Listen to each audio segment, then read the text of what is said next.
Well, good evening, everyone. Meteorologist Michael Wilhite here with SouthernIndianaWeather.com. Well, I know many of you are wanting some snow, and we're going to get some snow here in Indiana. It ain't going to be much, though.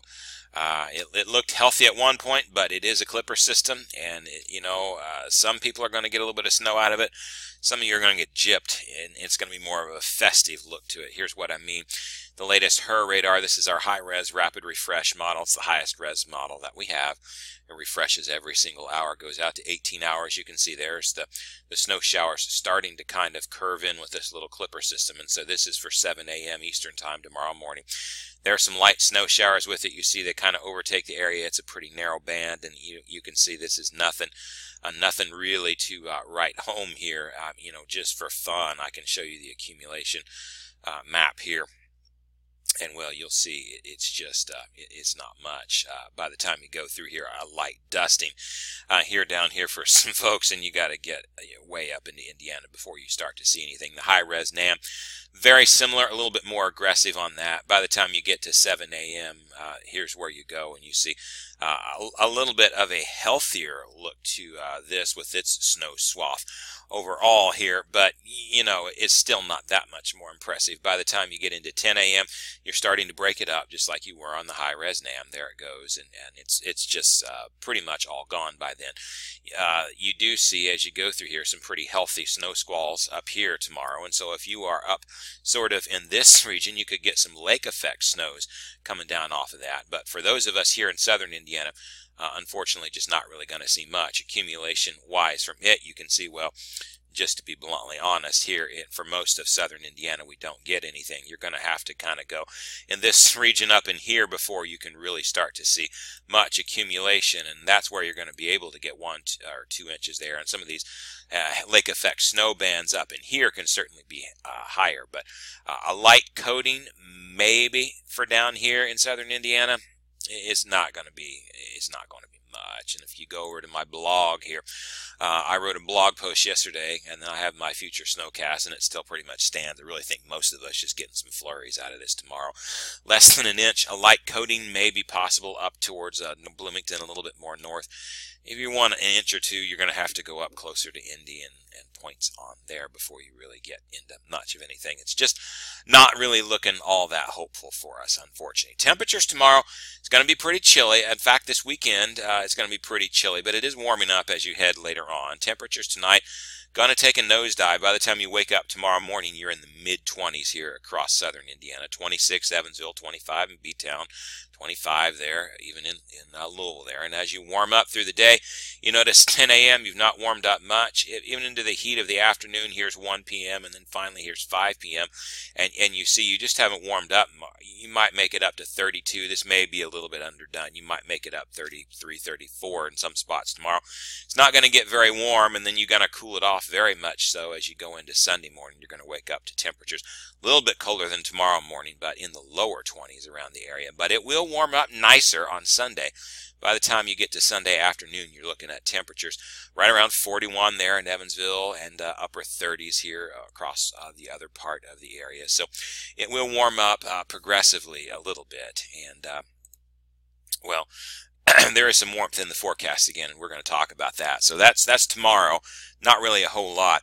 There are a few more clipper systems that are going to roll through. I'll talk about those in a minute. But let's talk about the overall general pattern here for this long-range update. All right, so here's where we're at right now, and you can see we've got this very deep trough going on, and as a result, well, basically you've got this highly amplified ridge out here to our west. You've got this huge low pressure, this Aleutian low out here, that's creating a huge dip in the jet stream. It's riding way up above north of that ridge.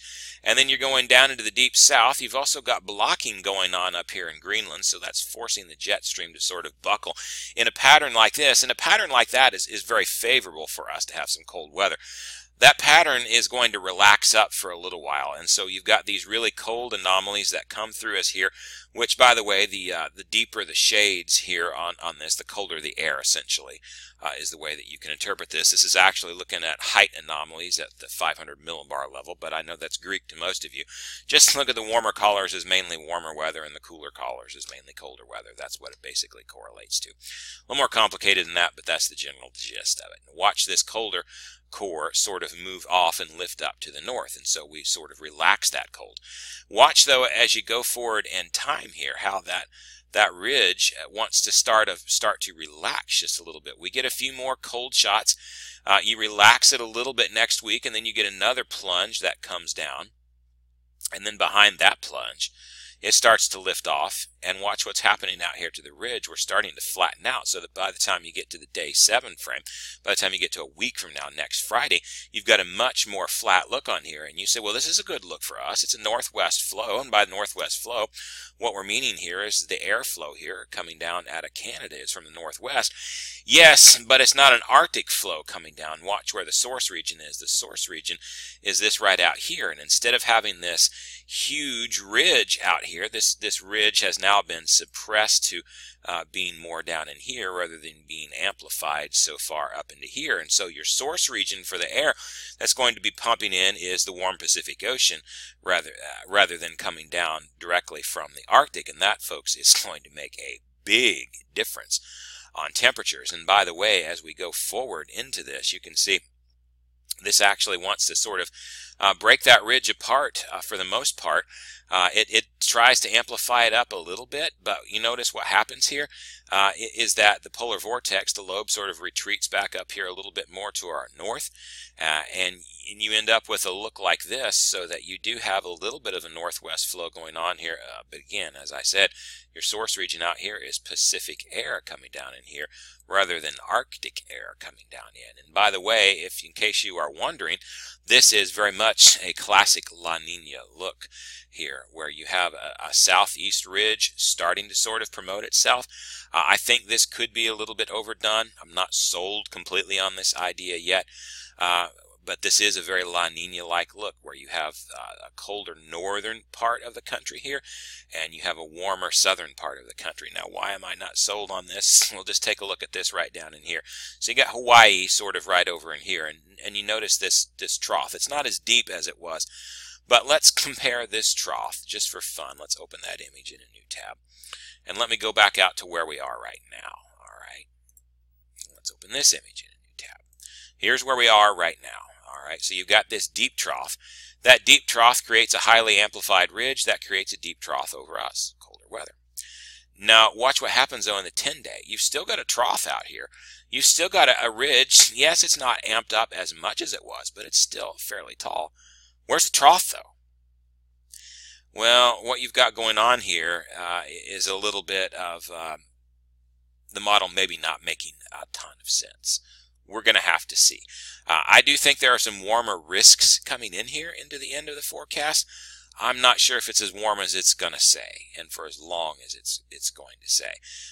I will say this, though, that is a very classic La Nina look to it, so it would not surprise me. But let me show you the data over the next 15 days to get an idea of where we're going. So this is for Evansville, Indiana.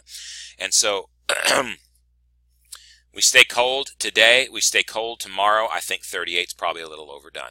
40s for Sunday. And then look at this. You go to 50 on Monday, only to bottom back out. Clipper system rolls through on Tuesday and Wednesday. You stay back into the 30s.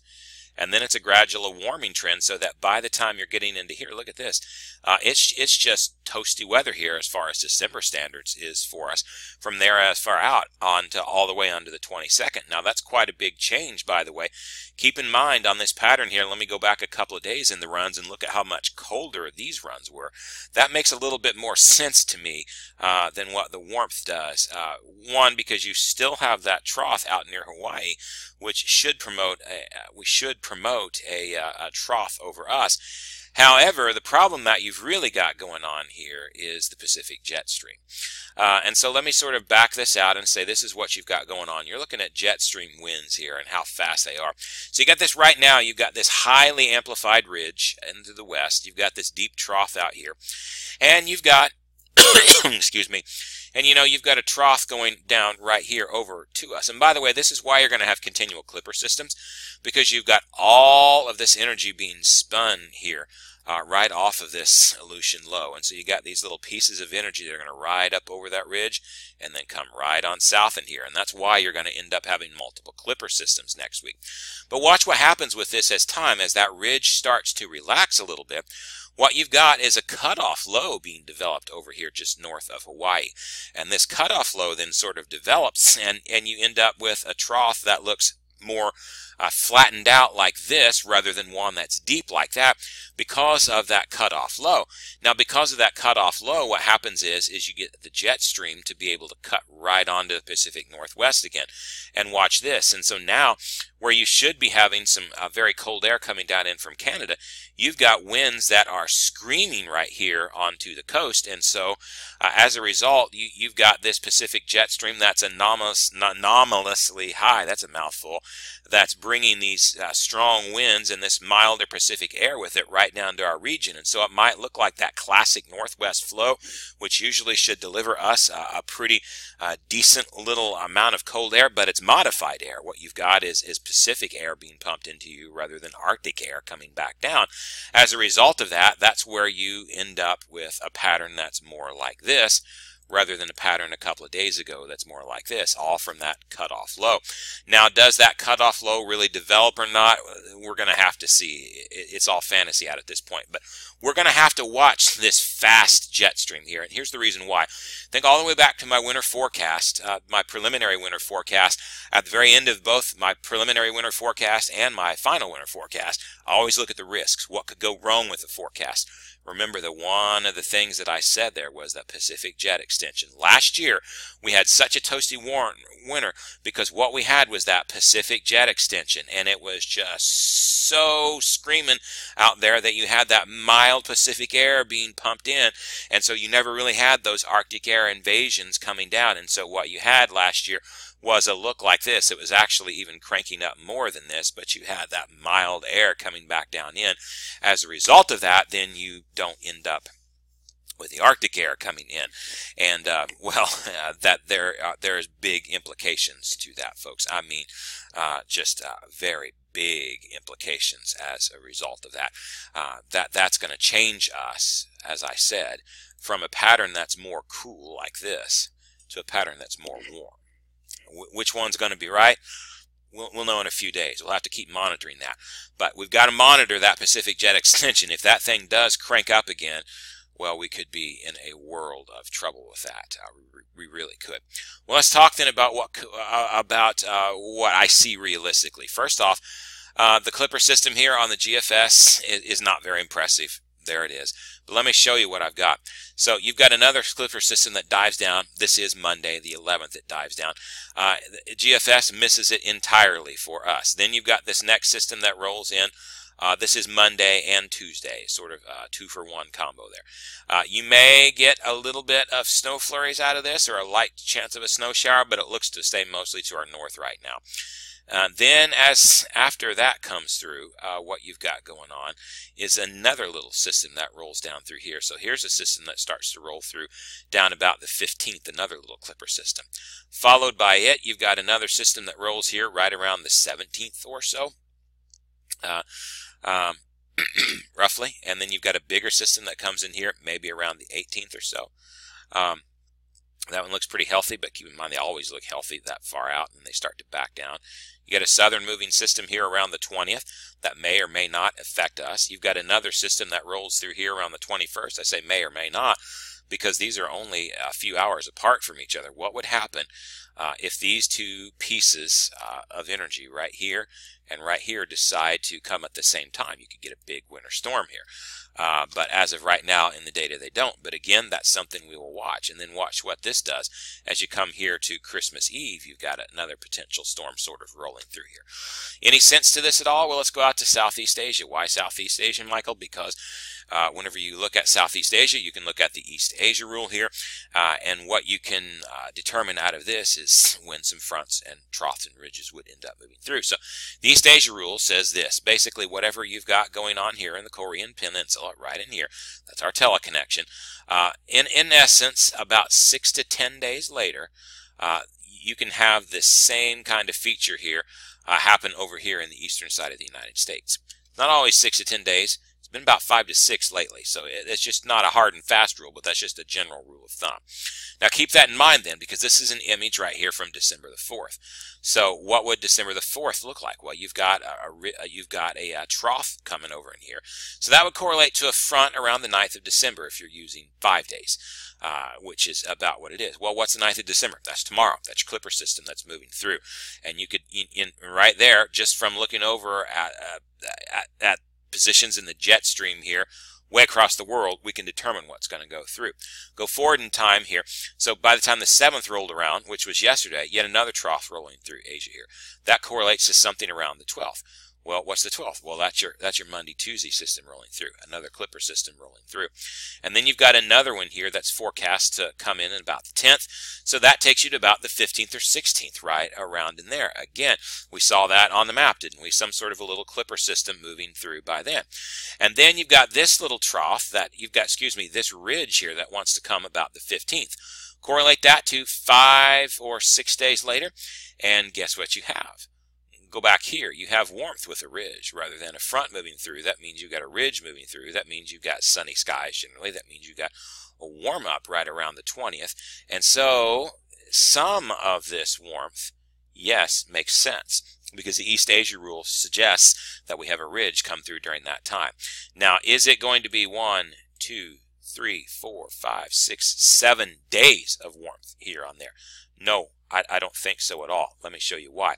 Because there's a ridge that rolls through, and so this is the 15th, but in the 17th in the modeling, it's followed by a trough rather quickly. So that would be another system rolling through around the 20th, the 22nd, 23rd, right around in there. That could be that Christmas Eve system that the GFS was wanting to show you. So there are some merit into that. And then if you go further in time, if you look about the 22nd of December, you see yet another deep trough coming out into here. That could favor something around the 27th, a storm possibly close out the year. So bottom line then, if we back up, we've got systems rolling through. Tomorrow. But beyond tomorrow, we've got the system rolling through around the 12th, around Tuesday, a little Clipper system. Then one on the 16th. And then there's your ridge on the 20th. You get another front here on the 22nd, another front on the 22nd. That's at least 4 more fronts that I think are going to come through. And so over the course of this next month. So if you go back out here and you look at something like the GFS, well, all of a sudden it makes sense when you see this active pattern. I do think that we've got plenty of chances coming. Could we see some snow this month? I know many of you are wanting to know that. The answer to that, folks, is yes. Yes, we certainly could. There's at least 4 more chances for these to roll through over the next the rest of the month here. So is that cold air going to lock in place? That's going to be the question. Are these going to be rain systems or are they going to be snow systems? This far out, impossible to tell. But given how limited that ridge looked in East Asia, that really makes me question the duration that the ensembles here are suggesting for this warmth. I think, yes, it's possible we could get 2 or 3 days here into this. 7 days is a little questionable to me at this point. I think it looked more, I think the data from a couple of days ago may be more in line here. But, well, we'll have to see when the time comes. All right. Be sure to follow me on Facebook. Southern Indiana Weather.com is the website, and Southern Indiana Weather on Facebook as well. I've also created a new discussion group, a new community group for that on Facebook. And if you go to the Facebook page here, you'll be able to find a link to that you can request to join. And the goal here is just to be able to make Southern Indiana Weather a little bit more active, a place that you can come on and join and sort of talk about all the weather that's going on. We can interact a little bit more than you can on a Facebook page. So check that out. Be sure to follow me there, and be sure to follow me on Twitter too at SouthernINWX. I'm meteorologist Michael Wilhite. That's the latest long-range update. It's a little lengthy tonight, folks, but a lot of things to cover. Check back here next week for more videos, and keep it tuned to, again, Southern Indiana Weather on Facebook and Twitter for live coverage during the limited snow showers that we get tomorrow.